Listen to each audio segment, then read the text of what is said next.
So hello dear student, কেমন আছো? I hope প্রত্যেকে শুধু ভালো না ভীষণ ভালো আছো। স্ক্রিনের ওপর একটা শতকরা চ্যাপ্টারের প্রশ্ন দেখা যাচ্ছে, তাই না? প্রশ্নটা আমরা প্রথমে মন দিয়ে পড়বো, বুঝবো, তারপর কোশ্চেনটাকে আমরা অ্যাপ্রোচ করব। ওকে, তো চলো প্রশ্নটা কি বলেছে দেখো। প্রশ্নে বলা আছে পরীক্ষায় একজন ছাত্র 46% নম্বর পেয়ে 55 নম্বরের জন্য ফেল করে, বেশ। অপর একজন 81% নম্বর পেয়ে পাস নম্বর অপেক্ষা 15 নম্বর বেশি পায়, বেশ। তবে পরীক্ষায় মোট কত নম্বর ছিল? দেখো, আমরা এখানে একটা কাজ করতে পারি। কি কাজ? মোট নাম্বার, পরীক্ষায় মোট নাম্বার আমি এক্স ধরে নিচ্ছি। কত ধরে নিচ্ছি? এক্স। এবারে প্রথম যেই ছাত্রটা ছিল, প্রথম ছাত্র কত পেয়েছে? প্রথম ছাত্র পেয়েছে 46% নাম্বার পেয়েছে।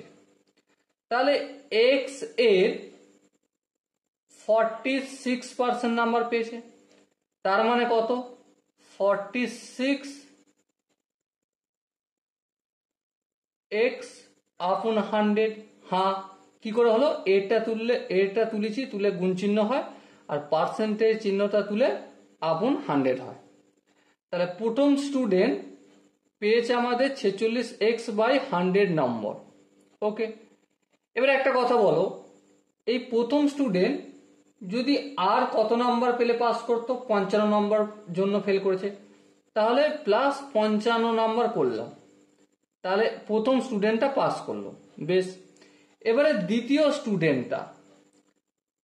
স্টুডেন্টের গল্প কি? দ্বিতীয় স্টুডেন্ট 81% নম্বর পেয়েছে, তাহলে এক্স এর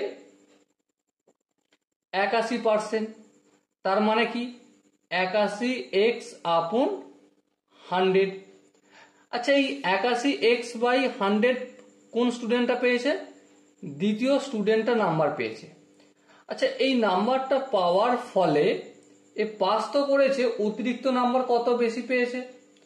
15 নাম্বার বেশি পেয়েছে। আচ্ছা, যদি 15 নাম্বার বিয়োগ করে দিই, তাহলে এই দ্বিতীয় স্টুডেন্টটা শুধুমাত্র পাস করতো। হ্যাঁ। আচ্ছা, এবার প্রথম আর দ্বিতীয় স্টুডেন্ট একটু গল্প করে নিই। কি যে প্রথম স্টুডেন্ট যেটা পেয়েছে তার সাথে যদি 15 নাম্বার অ্যাড করি, তাহলে শুধু পাস করবে। হ্যাঁ। আচ্ছা, দ্বিতীয় স্টুডেন্ট কত পেয়েছে? 81x/100 এই নাম্বারটা পেয়েছে। তার থেকে যদি আমি 15 নাম্বার কেটে নিই, তাহলে এই স্টুডেন্টটা শুধু মাত্র পাস করবে, কোনো এক্সট্রা নাম্বার পাবে না। তাহলে এই পাসিং নাম্বারটা আর এই পাসিং নাম্বারটা অবভিয়াসলি এক। হ্যাঁ, ঠিক। তাহলে এই দুটোকে আমি ইকুয়াল লিখতে পারি। হ্যাঁ, লিখতে পারি। তাহলে দেখো, 46x/100 plus 55 equal to 81x/100 minus 15।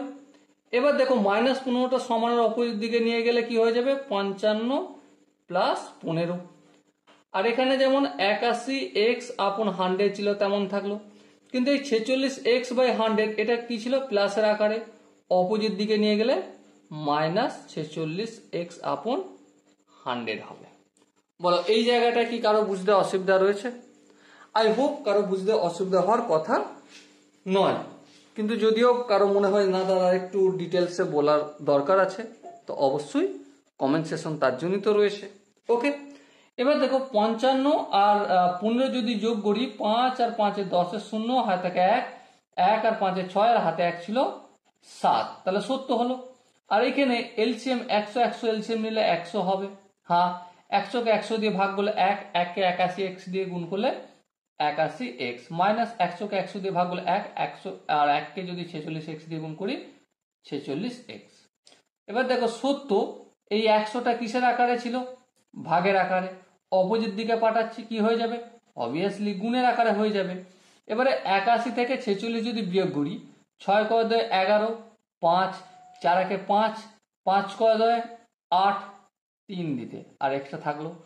এবার দেখো, এক্স এর সঙ্গে 35 গুণের আকারে আছে, 35টা অপোজিট দিকে পাঠালে কি হয়ে যাবে? সিম্পলি ভাগের আকারে হয়ে যাবে। চলো করে দাও, ইকুয়াল টু এক্স। তাহলে 35 একে 35, 35 দুগুণে 70, 2 আর 100 গুণ করলে 200 ইকুয়াল টু এক্স হলো। তাহলে এবার বলো জিজ্ঞাসা কি করেছিল, মোট কত নম্বর ছিল পরীক্ষায়। আমরা মোট পরীক্ষায় কত নম্বর ছিল ধরেছিলাম এক্স, এক্স এর ভ্যালু কত, 200 বের হয়েছে। তাহলে এটাই জিজ্ঞাসা করেছিল, এটা আমরা বের করেছি, হ্যাঁ বের করেছি।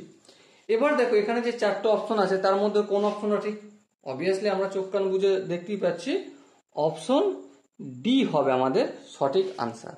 ওকে, আই হোপ এই কোশ্চেনের কনসেপ্টটা প্রত্যেকের বোঝা গেছে।